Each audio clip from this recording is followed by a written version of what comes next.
Bonjour, j'ai le plaisir ce matin de recevoir un ami et un grand cardiologue de la prévention. Bonjour François Diewart. Bonjour Kamel. François Diewart est cardiologue interventionnel à Dunkerque. Il est également le rédacteur en chef de la prestigieuse revue que vous connaissez tous, Réalité cardiologique. Et très régulièrement, il nous apporte l'actualité en cardiologie. François, aujourd'hui, j'avais envie de te poser la question sur, en fait, tout ce chamboulement sur les lipides qu'il y a eu ces dernières années. Qu'est-ce que tu peux nous donner comme take-home message aujourd'hui sur, justement, l'approche lipidique? Jusqu'où peut-on aller et quelles sont les nouvelles molécules qui sont en train d'arriver? Alors, il y a deux grands événements cette année en lipidologie. L'actualisation des recommandations de 2019 avec des recettes pratiques et l'intégration de certains schémas et de nouvelles molécules. Et puis, qui a été présentée et parue en même temps à l'AHA il y a 15 jours, l'étude Vesalius.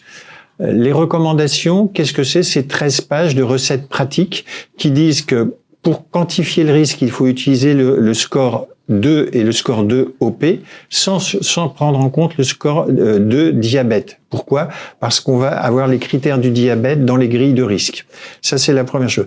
Deuxième chose, ça fixe plein de recettes pratiques qui sont dans le syndrome coronaire aigu, mais ça, on le sait, en France, il faut taper vite et fort et au cas nécessaire, le patient sort avec une association fixe qui comprend une statine à forte dose et de l'ésétimib.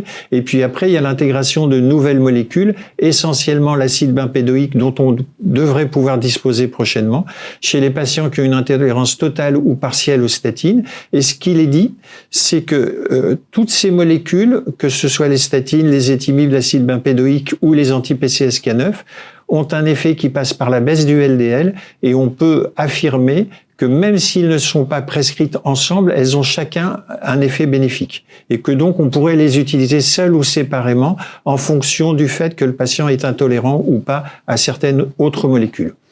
L'autre chose, c'est quand faut-il, dès lors qu'on a mis le traitement, vérifier le bilan lipidique à 4 à 6 semaines pour réajuster très vite le traitement. Donc c'est des recettes simples, ça c'est le gros des recettes. Il y a plein d'autres détails, mais ça prendrait un petit moment pour en parler. Alors pour rester justement très succinct sur la bombe de l'AHA, si j'ose dire, l'étude Vesalius, tu l'as cité, donc une étude de prévention qui nous étonne. Est-ce que tu peux nous donner un overview de cette étude très intéressante? Alors, c'est une étude capitale parce que alors que les recommandations viennent de sortir et en disant chez les patients à très haut risque, il faut baisser le LDL en dessous de 0,55 et à risque extrême en dessous de 0,40 sans vraiment de preuves que des sous-groupes ou des choses comme ça. Vesalius, c'est quoi? Ce sont des patients en prévention primaire. Ils n'ont jamais fait d'événement. À peu près 12 200.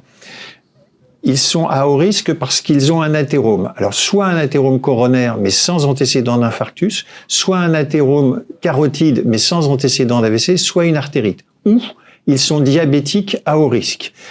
En moyenne, ils ont 66 ans, on les randomise, ils ont en général une statine de l'ésétimib, on les randomise pour avoir l'évolucumab, un anti-PCSK9 contre placebo. Recul 4,6 ans. Et il y a deux critères primaires, un MES 3 points traditionnel et un MES 4 points avec les hospitalisations pour insuffisance cardiaque. Le premier critère est baissé significativement en 4,6 ans de 25%. Le deuxième critère, le MES 4 points, de 19%. Et bien que on ne puisse pas accepter ce résultat comme significatif, puisque c'est dans une analyse hiérarchisée et il arrive en Xème position, on constate quand même une réduction de la mortalité totale de 20%. Ce qui est colossal, évidemment. Ce qui est colossal en prévention primaire. Les messages, c'est quoi? Quel a été le taux de LDL dans le groupe traité? 0,43 grammes par litre. En partant de quelle moyenne au départ? En partant d'un tout petit peu plus de 1. Plus d'1 gramme, d'accord. Donc, atteindre en prévention primaire 0,40 diminue les événements, diminue la mortalité.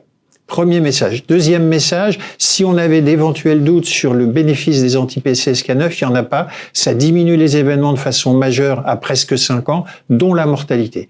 Et troisième message, on distinguait prévention primaire et prévention secondaire avec cette zone grise de patients dits à très haut risque parce que diabète ou parce qu'ayant un athérome.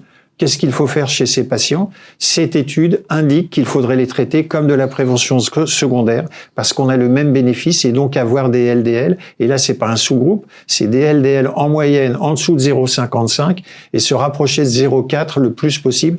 Donc la prévention secondaire, par extrapolation, va sûrement voir ses cibles baisser. C'est donc capital pour la pratique. Extraordinaire. Mais juste une question, François. Est-ce que ce sont les anti-PCSK9 qui auraient eu cette réduction de 20% de la mortalité, ou est-ce qu'on peut extrapoler et se dire, voilà, si j'ai un patient en prévention primaire, je le mets sous statine, forte dose, j'associe les étimides ou l'acide bempedoïque qui va arriver, et je vise le 0,4, j'aurai les mêmes résultats. On peut extrapoler ou pas? Alors, pour moi, et pour l'interprétation qu'on peut faire des données de la littérature, la réponse est oui. Parce que quand on fait la droite de régression, baisse du LDL, baisse des événements, on est sur une droite, et qu'on met le résultat de l'étude Vesalius, il est pile sur la droite. C'est-à-dire que tout l'effet constaté est porté par la baisse du LDL. L'effet constaté dans la prise en charge des dyslipidémies, dès lors que le traitement propre n'a pas de risque spécifique, quel qu'il soit, va être bénéfique et porté intégralement par la baisse du LDL. François, merci beaucoup pour ce message d'espoir en prévention et qui va rassurer tous les cardiologues qui sont en prévention primaire et secondaire pour aller encore plus vite et attaquer le LDL le plus bas possible. Lower is better, comme on dit. Merci pour ta venue et j'espère te revoir bientôt.